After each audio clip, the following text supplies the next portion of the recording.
Sebelum melanjutkan, jangan lupa subscribe dulu, terima kasih. Bab 261 Pejalan Kaki Misterius. Saat dia melihat Qi Fengyang yang penuh dengan senyuman, Chu Feng ragu-ragu sejenak, tapi dia tetap tertawa, tersenyum, dan berkata kepada Qi Fengyang, "Kakak." Ah, benar juga. Setelah mendengar jawaban Chu Feng, senyum Qi Fengyang semakin mempesona. Dia mengangkat kepalanya, melihat sekeliling, lalu berkata dengan keras, "Semuanya, dengarkan baik-baik. Mulai hari ini, Chu Feng adalah saudaraku. Siapapun yang berani menindas Chu Feng berarti mereka menindasku, Qi Fengyang. Selama aku, Qi Fengyang, masih bernapas, aku sama sekali tidak akan memaafkannya." Juga, sekolah Azure Dragon sudah memenuhi syarat untuk menjadi sekolah kelas 1. Bukan karena alasan lain, tetapi keberadaan saudaraku di sini sudah menjadi alasan yang cukup. Selain itu, kultivasi kepala sekolah Li sudah memenuhi syarat untuk menjadi kepala sekolah kelas 1. Oleh karena itu, kepala sekolah Li, saya, Qi Fengyang, akan bertanya dengan berani. Mengapa tidak mengambil kesempatan ini dan memulai pertemuan di sekolah Azure Dragon untuk promosi sekolah, dan untuk mengangkat sekolah Azure Dragon dari sekolah kelas 2 menjadi sekolah kelas 1? Qi Fengyang tersenyum dan berkata kepada Li Zhangqing, "Semuanya bisa diatur olehmu, Tuan Qi." Apalagi Li Zhangqing tidak berani menentang keinginan Qi Fengyang, sebenarnya, dia sendiri juga ingin mengangkat sekolah Naga Biru menjadi sekolah kelas 1. Karena ada kesempatan seperti itu sekarang, dan bahkan secara pribadi diselenggarakan oleh orang nomor 2 di Istana Pangeran Qilin yang agung, tentu saja dia tidak akan melewatkan kesempatan itu. Haha, bagus. Hari ini, acara ini akan segera dimulai. Untuk merayakan promosi sekolah tempat adik laki-lakiku bersekolah, Qilin Prince Mansionku akan memberikan sumbangan. 2 hari kemudian, di tempat ini juga, sekolah Azure Dragon akan menyelenggarakan upacara promosi sekolah untuk memulai hidup baru. Siapapun yang datang adalah tamu, jadi semuanya tidak perlu pergi. Tinggallah selama 2 hari lagi, dan mengapa tidak bergabung dengan pertemuan promosi sekolah Azure Dragon School ini juga? Qi Fengyang sangat gembira, dan orang-orang di arena, tentu saja, juga sangat gembira. Merupakan suatu kehormatan untuk berpartisipasi dalam pertemuan promosi sekolah yang diselenggarakan oleh Qi Fengyang. Selain itu, sekolah Azure Dragon saat ini memang memiliki kekuatan untuk membangun hubungan. Belum lagi kepala sekolah Azure Dragon, kekuatan Li Zhangqing, dan belum lagi potensi Chu Feng, hanya dengan melihat Qi Fengyang, pendukung di belakang mereka, itu sudah cukup untuk membuat berbagai sekolah memperlakukan mereka dengan serius. Namun, beberapa orang juga cukup tertekan, dan salah satunya adalah Gong Tianping yang menanggung derita kehilangan putranya. Putranya sendiri terbunuh, tetapi dia tidak punya cara untuk membalasnya. Itu membuatnya sangat tertekan. Jadi, dia tidak tinggal untuk berpartisipasi dalam pertemuan promosi sekolah Azure Dragon School. Dia hanya memimpin orang-orang dari kota Black Tortoise dan pergi dengan muram. Adapun para tetua dan kepala sekolah kelas 1 yang dibawanya, mereka tidak memilih untuk pergi. Di hadapan nama besar Qi Fengyang, mereka dengan tegas menyingkirkan Gong Tianping dan memilih untuk mengandalkan sekolah Naga Biru. Mereka memutuskan untuk berteman dengan sekolah Naga Biru. Hal itu membuat Gong Tianping semakin tertekan. Karena ia menderita karena kehilangan putranya sendiri, sekutu-sekutunya meninggalkannya dan menyerahkan diri mereka kepada musuh. Itu benar-benar seperti menambahkan es ke dalam salju, dan tanggal pembalasan dendamnya masih sangat jauh. Namun, orang-orang yang paling tertekan adalah klan Lin dari Istana Pangeran Qilin. Di bawah komando Qi Fengyang, tokoh-tokoh besar yang memiliki status terkenal menjadi pekerja kasar untuk promosi sekolah Naga Biru.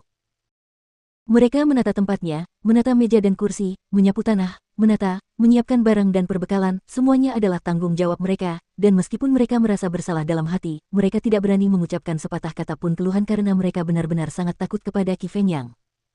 Saat mereka menghadapi situasi seperti itu, pada awalnya, banyak orang tidak terbiasa dengan orang-orang dari Istana Pangeran Qilin yang menuangkan teh untuk mereka. Hal itu membuat mereka merasa sangat takut dan mereka sangat takut bahwa mereka akan membalas dendam atas hal itu. Namun, lama-kelamaan, mereka pun mulai terbiasa.